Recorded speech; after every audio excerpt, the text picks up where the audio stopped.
ओम आत्वा कण्वा अहुसत गणन्ति विप्रते धियः देवेभ्यः अग्न आगहि। भली भांति तुम्हें कण्वों ने पुकारा, स्तवन करती हैं हे मेधावी, तुम्हें धारण करने वालियां तुम्हारी बुद्धियां। दिव्यकर्म करने वालों द्वारा हे अग्नि आ जाओ। यह मंत्र ऋग्वेद के प्रथम मंडल के 14वें सूक्त का द्वितीय मंत्र है। इस मंत्र के ऋषि हैं भगवान मेधातिथि कण्व, और इस मंत्र का प्रमुख विषय, जिसे दिव्य विषय भी कहा गया है, विश्वे देवा है, जिसका अर्थ होता है समस्त दिव्य कर्म करने वाले। ये मुख्य विषय है, दिव्य विषय है। और इस मंत्र का जो छंद है वह गायत्री है और स्वर है षड्ज। तो यहां पर द्वितीय मंत्र में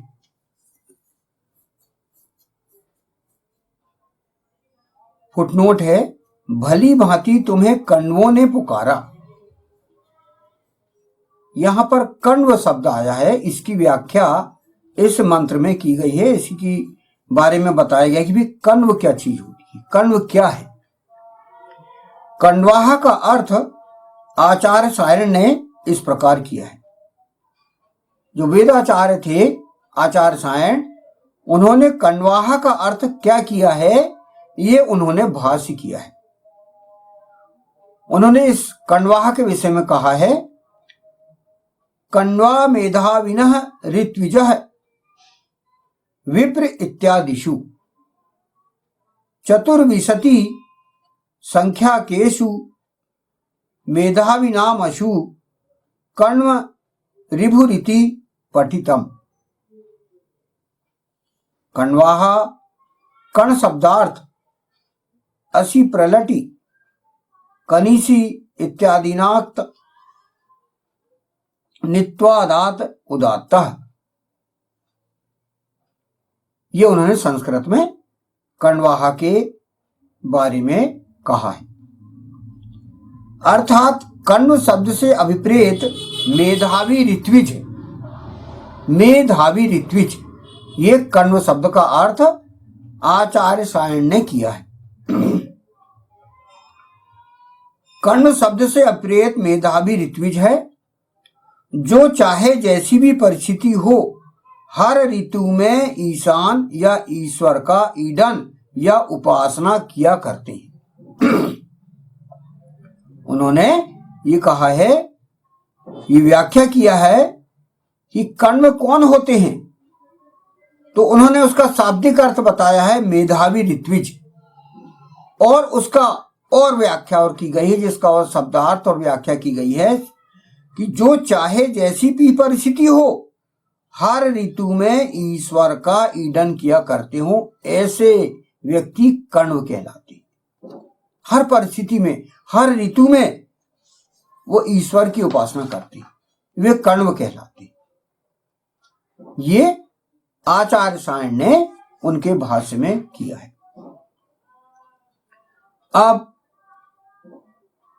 आगामी अगले और वेद भाष्यकार हैं भगवान ऋषि दयानंद, तो उन्होंने कण्व का क्या अर्थ किया है ये भी यहां पर स्पष्ट किया गया है। उन्होंने भाष्य किया है, कण्वाहा मेधाविनो विद्वांसः कण्व इति मेधाविनाम असु पठितम। ये उन्होंने निघंटु 3.5 इस निघंटु में कहा है। भली भांति तुम्हें मेधावियों ने, ऋत्विजों ने, ऋतुओं को जीतने वालों ने पुकारा। मेधावी लोग ही मेधावी को पुकारते हैं, एक दूसरे के संपर्क में रहते हैं। यदि मेधावी आपस में एक न होकर संघर्ष करते रहें तो जन सामान्य का कल्याण कौन करेगा।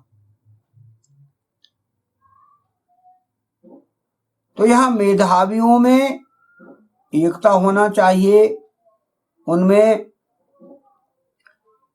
समान विचारता होना चाहिए, उनमें मित्रता होना चाहिए, उनमें सामंजस्य होना चाहिए। ये ईशान परब्रह्म परमात्मा ने यहां पर कहा है कि वे एक दूसरे के संपर्क में रहते हैं। वे कहा गया कि भली भांति तुम्हें कण्वों ने पुकारा, यहां बहुवचन है, माने जो विद्वान हैं, मेधावी हैं, वे एक दूसरे को बुलाते हैं, संपर्क करते हैं, पुकारते हैं, अर्थात वे उनमें मित्रता होती है, क्योंकि एक ही विचारधारा वाले उनमें मित्रता हो जाती है। और मेधावी लोग जनहित के लिए तभी काम करते हैं जब उनमें एकता हो। तो जन कल्याण हो, सामान्य जन का कल्याण हो, तो उनमें एकता होना जरूरी है। यदि वो एक ना होंगे तो जन कल्याण कैसे होगा? कोई मेधावी कुछ और कह रहा है, कोई और कुछ हो रहा है, तो मेधावियों में संगठन होना चाहिए। इसलिए ईश्वर ने यहां पर कहा है कि जो मेधावी हैं, जो विचारक हैं, जो कवि हैं, उनमें संगठन होना चाहिए, एकता होनी चाहिए। ये कहा है इस फुटनोट में। अगले फुटनोट में कहा गया है, स्तवन करती हैं हे मेधावी तुम्हें धारण करने वालियां तुम्हारी बुद्धियां। अहुषत गृणंती विप्र ते धिया। इसकी व्याख्या की गई है, मेधावी विद्वान की बुद्धियां स्तवन से अभिवृद्ध होती हैं। स्तवन में वेद पाठ एवं वेदाध्ययन बुद्धियों के लिए प्रेरण है। स्तवन मतलब वेद अध्ययन करना, वेद पाठ करना, और उसमें व्यक्ति की बुद्धि के लिए प्रेरण है। वेद बुद्धि के लिए प्रेरण है। स्तवन में वेद पाठ एवं वेदाध्ययन बुद्धियों के लिए प्रेरण है। अन्यथा मेधावी और विद्वान लोग भी भ्रमित हो सकते हैं तथा गलत निष्कर्ष निकाल सकते हैं। वेद यदि वो नहीं पढ़ेंगे तो उनमें भ्रम होगा, क्योंकि वेद एक सृष्टि का संविधान ग्रंथ है। उन्हें प्रेरण वेद से लेना होगा। वेद ज्ञान से विहीन अनेकों विद्वान, अनेकों मेधावी आपस में वाद विवाद और शास्त्रार्थ कर अपने ज्ञान और विद्वता का दुरुपयोग करते रहते हैं। जो वेद विहीन ज्ञान जिनके पास है, वेद ज्ञान से विहीन, वो लोग वो शास्त्रार्थ करते रहते हैं और बेकार के वाद विवाद में पड़े रहते हैं और अपने समय का दुरुपयोग करते हैं। उनसे इस प्रकार समाज को कोई लाभ नहीं पहुंचता, अपितु अन्य जन भी भ्रमित हो जाते हैं। यदि वेद से वो प्रेरणा नहीं लेंगे तो वो जिस जन को समझाएंगे, जिस व्यक्ति को समझाएंगे, वो भी भ्रमित होगा। अतः उनका स्तवन करना, वेदाध्ययन करना, ईश्वर का ईडन या उपासना करना आवश्यक है, ताकि उनकी बुद्धिमत्ता का जनहित में प्रयोग हो सके। बुद्धि को प्रेरण वेद से मिलेगा और जितने भी विद्वान वेद को पढ़ेंगे उनमें संगठन होगा, वैचारिक एकता होगी और वो जन सामान्य को सही सलाह देंगे।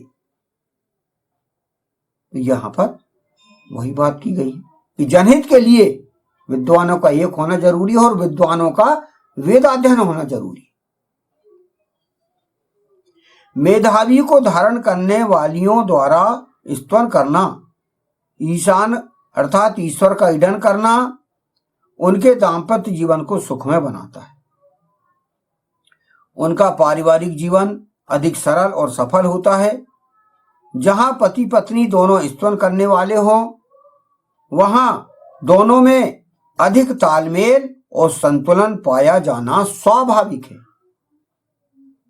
इसका प्रभाव उनकी संतानों पर भी सकारात्मक पड़ेगा। यदि आपको मेधावी बनना है तो अपने जीवन को सफल बनाना है, अपने संतानों को सफल बनाना है, तो वेदाध्ययन करके पति और पत्नी एक साथ स्तवन करें और अपने जीवन को सफल बनाएं और संतानों को भी। दीपक कहा गया यहां पर। अगला फुटनोट है, दिव्यकर्म करने वालों द्वारा हे अग्नि आ जाओ, तेवे भी अग्न आ गई। दिव्यकर्म करने वालों के द्वारा यहां प्रकाश की ओर ले जाने वाले अग्नि को आहूत किया गया है।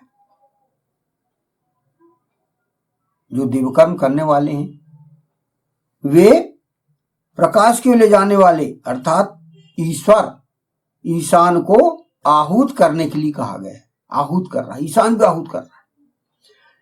ईशान ब्रह्म परमात्मा या ईश्वर का आंदोलन, आह्वान व्यक्ति को उसकी योग्यता और रुचि के अनुसार स्वहित और मानवहित, जनहित, विश्वहित हेतु पाया जाता है। व्यक्ति इससे स्वयं अपने जीवन में कितना लाभ उठाता है यह उस पर ही निर्भर है। व्यक्तियों को वेद के ऐसे वेद मंत्रों को पढ़कर यह भ्रम हो सकता है कि ईशान को लोगों की बहुत आवश्यकता है कि वे वेद पर आचरण करें, इस आंदोलन आह्वान को सुने, स्वीकार करें, किंतु यह सही नहीं है। वास्तव में ईश्वर को तो लोगों की जरूरत ही नहीं है, अपितु लोगों को ईश्वर के अनुग्रह की, उसके ग्रंथ वेद की तथा वैदिक आंदोलन और आह्वान की परम आवश्यकता है। ईश्वर को कोई गरज नहीं पड़ी है कि वो आपको बुलाए। आपका हित है, आप यदि अपना हित चाहते हो तो वेदाध्ययन करिए और उसकी उपासना करिए, उसके जो सृष्टि का संविधान ग्रंथ है उसको पढ़िए, प्रेरणा लीजिए, अपने जीवन को सफल बनाइए।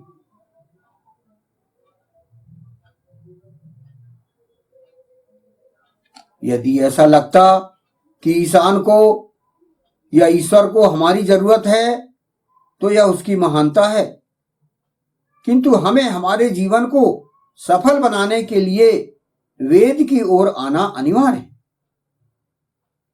क्योंकि कोई और अन्य जीवन शैली मानव हित, जनहित, विश्व हित के लिए उतनी लाभदायक नहीं हो सकी जितनी वैदिक जीवन शैली लाभदायक सिद्ध हुई है। ये इतिहास आपको बता रहा है। सतयुग, त्रेता युग, द्वापर युग, सभी कालों में वेद की व्यवस्था लागू थी। लोग वेदाध्ययन करते थे और वेदाध्ययन करके अपने जीवन को सफल बनाते थे।